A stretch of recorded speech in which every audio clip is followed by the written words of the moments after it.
Hello दोस्तों, कैसे हैं आप सब। Welcome back to the channel Pooja Rastogi blogs. तो सुबह सुबह आज ले ली थी खूब सारी सब्जियां, क्योंकि एक दो दिन पहले मुझे ध्यान नहीं रहा था कि प्याज वगैरह आलू हैं या टमाटर हैं, ये खत्म हो रहे थे। तो रात में फिर ध्यान आया, तो सुबह लकीली जब नीचे उतर कर आई तो सब्जी वाले भैया खड़े हुए थे।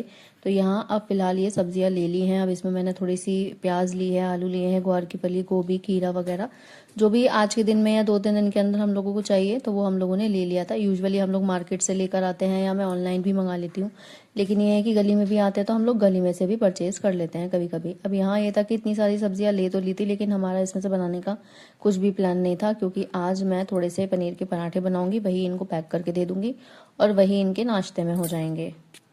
अब यहाँ पनीर के साथ मिक्स करने के लिए जो स्टफिंग बना रही थी, उसके लिए मैंने थोड़ी सी प्याज, धनिया और हरी मिर्ची ले ली थी और इसको चॉपर में चॉप कर लिया था।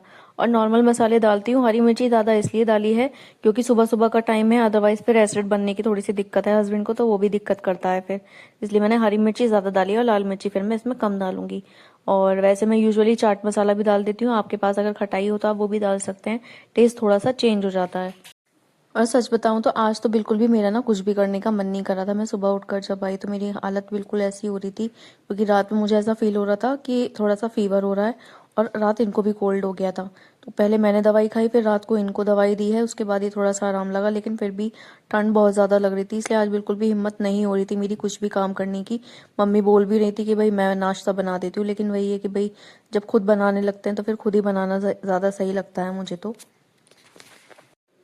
अब इसलिए ना तो मेरी आज सुबह उठकर सफाई हो पाई और ना ही कुछ सब्जी वगैरह बन पाई कि मैं लंच में इनको सब्जी बना कर दे दूं। तो अभी फिलहाल ये है कि पराठे बना दूंगी, इन्हें अच्छे भी लगते हैं, तो ये इनका काम हो जाएगा। अगर भूख लगेगी तो ये खा लेंगे। इनकेस अगर नहीं समझ में आते हैं भाई उस टाइम तक, जब तक खाना खाएंगे, तो कुछ और मंगा कर खा सकते हैं ये वहाँ।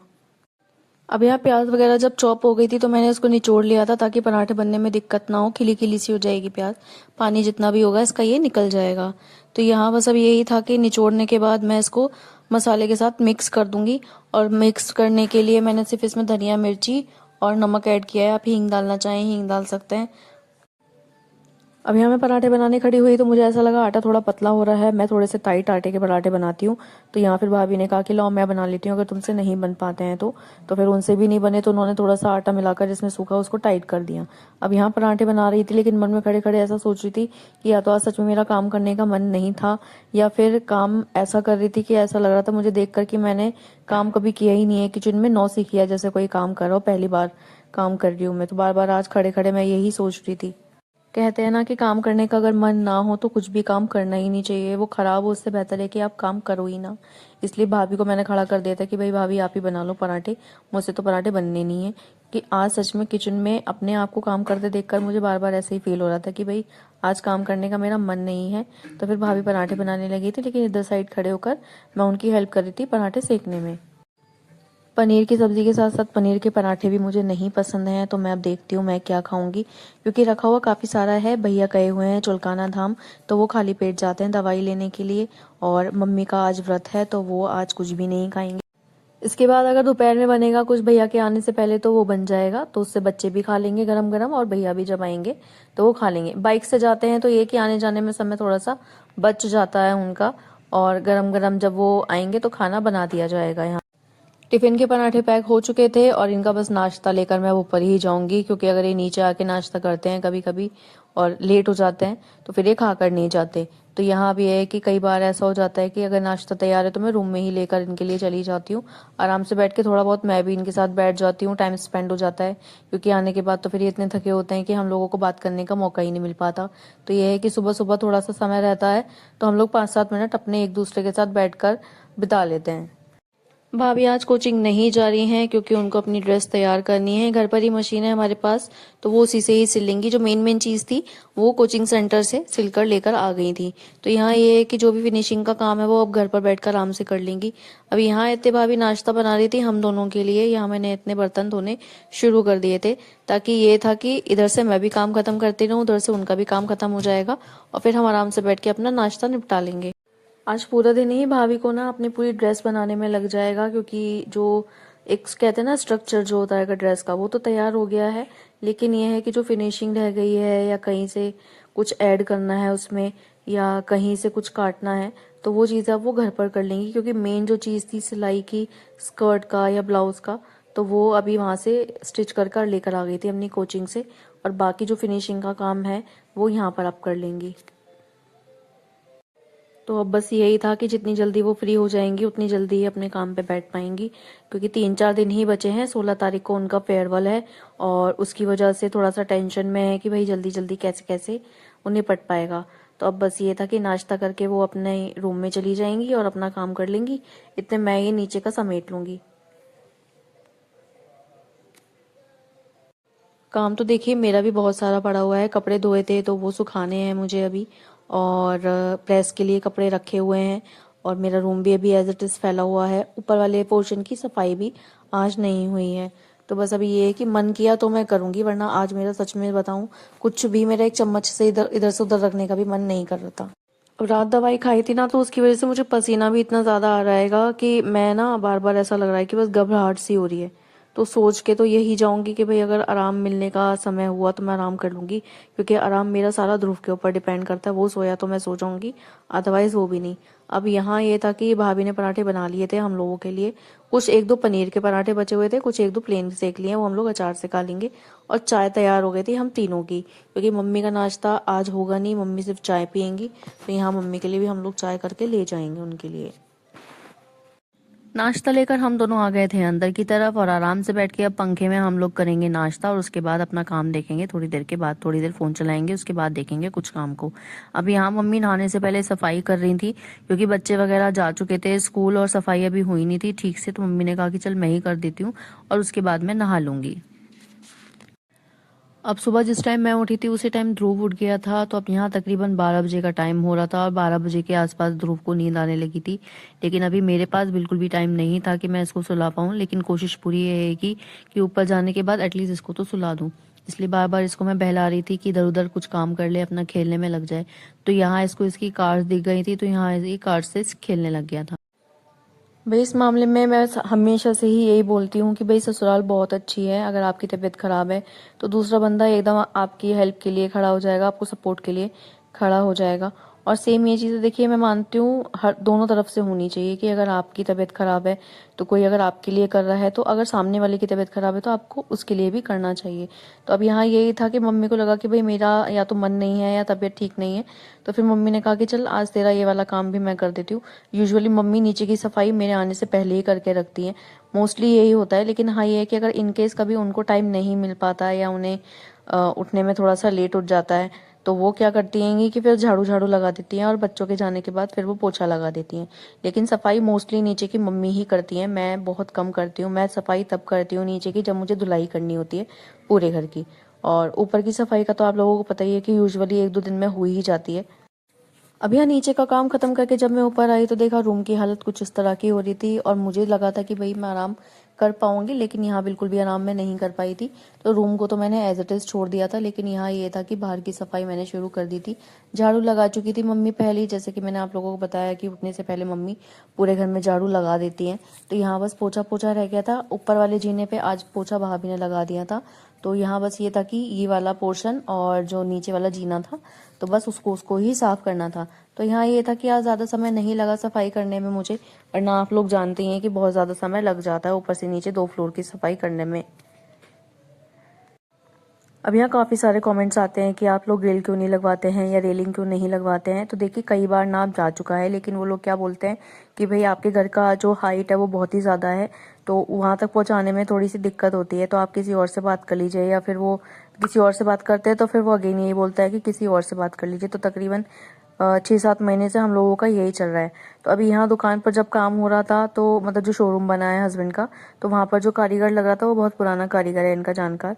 तो उनसे भी नाप करवाया था, चेक करवाया था कि भाई कितना कितना क्या क्या हिसाब आएगा। तो अभी बस उनके ऊपर डिपेंड है कि भाई वो वहाँ से शोरूम से कब फ्री होते हैं, और उसके बाद यहाँ कब लगेंगे, क्योंकि उसके बगल वाली शॉप भी हस्बैंड ने ले ली है। तो अभी फ़िलहाल बस ये है कि वहाँ भी काम चल रहा है, वहाँ भी वो बहुत ज़्यादा बिजी हैं। तो जब वहाँ से फ्री हो जाएंगे वहाँ के लेबर, तो फिर वो घर पर आ जाएंगे। अब यहाँ ध्रुव को मैं ऊपर लेकर आ गई थी। ध्रुव नहा चुका था सुबह ही। आजकल पंडित जी बनने का बहुत ज्यादा मन कर रहा है इसका, तो सुबह उठते ही आंख खुलते ही जैसे ही फ्रेश वगैरह होगा, एक बार दूध पिएगा, उसके बाद अम्मा से बोलता है अपनी कि मुझे नहला दो, और मम्मी इसको नहला देती हैं। अब यहाँ ये था कि इसके कपड़े नीचे नहीं थे, तो मुझे इसको ऊपर लेकर आना पड़ा। कपड़े वगैरह मैंने फिलहाल चेंज कर दिए हैं। अगर इसका मन करेगा सोने का तो फिलहाल ये सो जाएगा। अब लेकिन रूम इतना ज्यादा फैला हुआ था कि भाई मैं सो नहीं सकती थी, तो यहाँ मुझे बस थोड़ा सा अपना रूम थोड़ा सा व्यवस्थित सा करना था। उसके बाद अगर मुझे समय मिला तो मैं सो जाऊंगी, नहीं तो फिर मैं नहीं सोने की।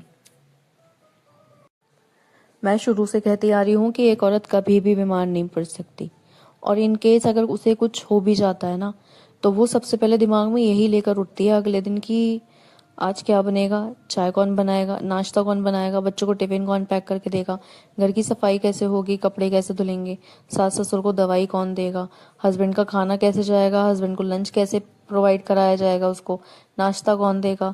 तो वो सिर्फ इसी चीज के चारों तरफ घूमती ही रहती है उसकी लाइफ। तो उसको बस ये रहता है कि अगर मैं बीमार पड़ गई तो भाई ये सारे काम कौन करेगा।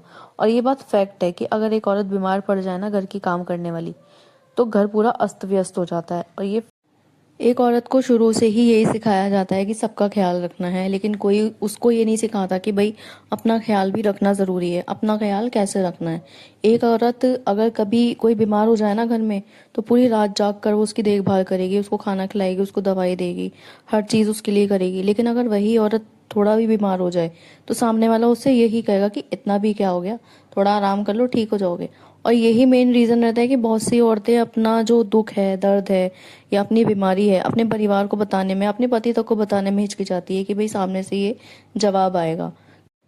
और पता है, हम औरतें ना सिर्फ इतना ही एक्सपेक्ट करती हैं, चाहे हमारा वो मायका हो, ससुराल हो, भाई बहन हो, मम्मी पापा हो, या पति हो, बच्चे हो, सास ससुर हो, या जो भी हमारी फैमिली में है, इतना ही एक्सपेक्ट करते हैं कि अगर हम बीमार हैं तो कोई हमसे आकर ये पूछ ले कि तू ठीक है, तूने खाना खाया, आराम कर लिया। सिर्फ इतना ही पूछ लेना औरत से, तो वो औरत ऑटोमेटिकली दिमाग से क्या, दिल से भी ठीक हो जाती है। और आज की डेट में मैक्सिमम जो लेडीज हैं वो दिल से ज्यादा, शरीर से ज्यादा दिमाग से परेशान है, क्योंकि वो मेंटली तौर पर खुश नहीं है। मैं अपना ही एग्जांपल दे देती हूँ। मेंटली तौर पे आज हो सकता है कि मैं थोड़ा सा लो फील कर रही हूँ, हो सकता है मेरी बॉडी लो फील कर रही हो, नहीं पता। लेकिन हाँ, अगर यहीं पर मुझे फिजिकली तौर पर दिक्कत है ना, तो मैं एक बार को झेल जाऊंगी, सब कुछ कर लूंगी। लेकिन अगर मैं मेंटली तौर पर परेशान हूँ, तो फिर मैं कुछ नहीं कर सकती। और देखिए, मैं ये नहीं कहती कि आदमी नहीं थकता, या सिर्फ औरत को ही टेंशन होती है, आदमी को टेंशन नहीं होती। देखिए, अगर औरत को घर की टेंशन है तो आदमी को बाहर की भी टेंशन है। उसको घर के साथ साथ बाहर भी देखना है, उसको अपना परिवार भी देखना है, तो उसको अपना काम भी देखना है। मैं ये नहीं बोल रही हूँ कि मैं सिर्फ औरत के लिए बोल रही हूँ, मैं मेंस के लिए भी बोल रही हूँ भाई, कि अगर औरत ये सोचती है ना कि घर परिवार कैसे चलाना है, कहाँ से बचाना है, कहाँ इन्वेस्ट करना है, तो वहीं आदमी भी ये सोचता है कि भाई आज मुझे इतना कमा कर लेकर जाना है, कल को मुझे अपने बच्चों की फीस देनी है, मुझे किराया देना है, और राशन भरवाना है, मेरी पत्नी की ये ज़रूरतें हैं, माता पिता की दवाइयाँ आनी है। तो उसके दिमाग में भी बहुत सारी टेंशन चलती रहती है। तो ऐसा नहीं है कि मैं सिर्फ लेडीज़ के लिए बोल रही हूँ, मैं जेंट्स के लिए भी बोलती हूँ इस चीज़ को, कि भाई घर जो चलता है वो दोनों से चलता है। अगर औरत बीमार है तो देखिए, आदमी घर नहीं संभाल सकता, घर के काम नहीं कर सकता। और वहीं अगर आदमी बीमार हो गया है तो औरत देखिए कमाने नहीं जा सकती इंस्टेंट। बहुत सी औरतें हैं भाई, देखिए इंडिपेंडेंट हैं, कमा रही हैं, लेकिन अगर जो घर में काम करती हैं, होम मेकर हैं, वो इंस्टेंट भाई देखिए कमाने नहीं जा सकती अगर आदमी उनका बीमार है। तो फैमिली का नाम ही यही है, एक रिश्ते का नाम ही यही है, पति पत्नी का, कि भाई दोनों को ही कोऑर्डिनेशन बिठाकर ये सारे काम करने होते हैं। और देखिए, कोई भी रिश्ता हो, कोऑर्डिनेशन हर रिश्ते में चलता है। अगर आप करेंगे तो सामने वाला भी करेगा, और अगर आप नहीं करेंगे तो वो भी आपके लिए नहीं करने का। और यही एक्सपेक्टेशन का एक पॉइंट होता है कि अगर आप कर रहे हैं सामने वाले के लिए, तो आप भी सामने वाले से फिर एक्सपेक्ट करेंगे कि हाँ भाई वो आपके लिए कुछ करे, या जब आप बीमार हैं या आपको कोई दिक्कत परेशानी है तो आपके सामने खड़ा रहे। देखिए, इस चीज़ से मैं भी कहीं ना कहीं बहुत हद तक रिलेट करती हूँ, क्योंकि देखिए मायके में भी मेरे ऊपर रिस्पॉन्सिबिलिटीज़ थी अपनी फैमिली की, भाई बहन की, और ससुराल में आई तो हस्बैंड है, मम्मी है, और ये मेरा बेटा है, बच्चे हैं, दोनों भाभी हैं, जेठ हैं। तो देखिए कहीं ना कहीं रिस्पॉन्सिबिलिटी है मेरे ऊपर भी इस चीज़ की। और आप ये इस चीज़ का अंदाज़ा लगा सकते हैं कि देखिए मुझे दिक्कत थी, मेरे पैर में दिक्कत थी, तब भी मैंने एक दो ब्लॉग मैंने शूट किए हैं, या मैं कंटिन्यू काम कर रही हूँ ये सोच कर कि चल कोई बात नहीं, घर के काम तो कर ही रहे हैं तो शूट करने में कोई दिक्कत है नहीं। कोई मैंने घर के काम से ब्रेक नहीं लिया। लेकिन वहीं अगर मेरे भाई को दिक्कत हुई थी तो देखिए मेरे ब्लॉग्स आने भी बंद हो गए थे बीच में, और मैं टेंशन में भी इतनी ज़्यादा चली गई थी कि मुझसे कोई भी काम नहीं हो पा रहा था। तो देखिए एक औरत के साथ यही होता है कि वो खुद को दिक्कत दे सकती है, खुद को दर्द में देख सकती है, खुद को परेशानी में रख सकती है, लेकिन सामने अगर कोई उसका जो बहुत ही करीबी है, जिसको वो बहुत ज़्यादा प्यार करती है, अगर वो परेशान है, वो किसी दुख में है, दर्द में है, तो वो उसको नहीं देख सकती। और देखिए खुद के लिए भी मेरी यही सोच है और सबके लिए भी यही सोच है कि भाई अपना भी ध्यान रखना चाहिए। मैं भी पूरी कोशिश करती हूँ और बहुत सी लेडीज़ भी यही सोचती होंगी कि भाई हमें भी अपने आप को टाइम देना चाहिए। हम लोग ठीक रहेंगे तभी हमारा परिवार ठीक रहेगा, हम अपने बच्चों को देख सकते हैं, हस्बैंड को देख सकते हैं, घर के सारे काम कर सकते हैं। अगर हम ही ठीक नहीं रहेंगे तो घर व्यवस्थित नहीं रह पाने का, ये लोग सब आप लोग भी जानते हैं, क्योंकि मोस्टली चीज़ें देखिए आप लोगों पर ही डिपेंड है। अब यहाँ आप लोगों से बात करते करते मेरा रूम का पूरा सेटअप चेंज हो चुका था, क्योंकि थोड़ा सा भी आप रूम में चेंज करते हैं तो रूम को एकदम नया लुक सा मिल जाता है। तो थोड़ा थोड़ा मैं चेंज करती रहती हूँ, कभी बेड सेंटर में कर देती हूँ या चेयर। पहली बार ही यहाँ पर आई है क्योंकि यहाँ स्पेस काफ़ी हद तक बन गया था अलमीरा की वजह से। तो अब यहाँ ये है कि कुछ टाइम तक ये यहाँ पर ही रहेगी, उसके बाद देखते हैं क्या सेटिंग चेंज होगी, क्योंकि अभी तक इंटीरियर हुआ नहीं है रूम में, तो हम लोग अपने हिसाब से इसको सेट कर सकते हैं। फिर जब इंटीरियर हो जाएगा तो उसके बाद आप कुछ भी इधर से उधर नहीं कर सकते। वैसे तो ये वाली चेयर शायद हो सकता है शोरूम पर चली जाए। अब रूम वगैरह सब कुछ साफ हो चुका था, ध्रुव अभी नहीं सोया है। जितने भी धुले हुए कपड़े थे उनको मैंने तय करके अभी यहाँ रख दिया है। अब यहाँ ये बस इनको प्रेस करने के लिए टाइम निकालना पड़ेगा। प्रेस वगैरह मैं ऊपर से लेकर आ गई थी, मैं बैठी भी थी लेकिन प्रेस हो नहीं पाई थी क्योंकि हस्बैंड आ गए थे। अब यहाँ एक रात पहले मैंने कपड़े जो धोए थे, एक ही लोड के कपड़े थे, इसमें बेडशीट वगैरह थी, तो वो मैंने सारी एक साथ ही धो दिए थे। बेडशीट मेरी यूजुअली इतनी गंदी नहीं होती हैं क्योंकि ध्रुव ऊपर ही कम रहता है। सोने के टाइम पर मैं उसको डायपर पहना कर रखती हूँ, चाहे वो दोपहर में सोए या रात में, लेकिन बाकी टाइम पे वो नीचे की तरफ ही रहता है बेड से, तो वो इतना ज़्यादा गंदा नहीं करता। मतलब बेड पे सुसु वो बहुत कम करता है, इसलिए मैं बेडशीट सारे नॉर्मल कपड़ों के साथ में धो देती हूँ।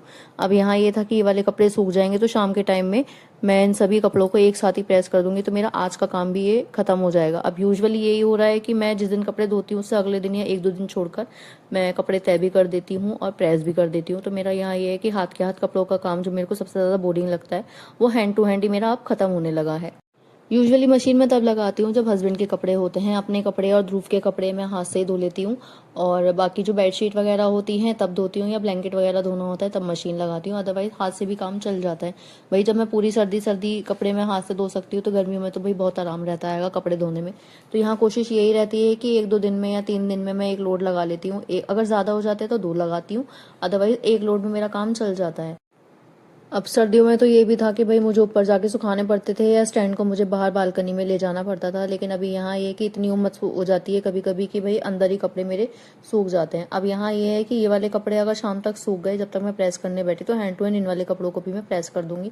फिलहाल ये है कि 2-3 दिन का मुझे आराम मिल जाएगा, कपड़ों से छुटकारा मिल जाएगा फाइनली। तो दोस्तों मिलती हूँ आप सबसे अगले ब्लॉग में। आशा करती हूँ आप लोगों को मेरे जो थॉट्स हैं वो पसंद आ रहे होंगे। आप लोग अपनी राय मेरे साथ शेयर कर सकते हैं कि आप लोगों को मेरी बातें कैसी लगती हैं, कि आप लोग मेरी बातों से सहमत हैं या नहीं हैं। और अगर पसंद आ रही हूँ तो आप प्लीज़ मेरे चैनल को लाइक शेयर एंड सब्सक्राइब करते रहिएगा। अपना सब ध्यान रखिएगा। मिलती हूँ आप सबसे अगले ब्लॉग में, तब तक के लिए बाय बाय।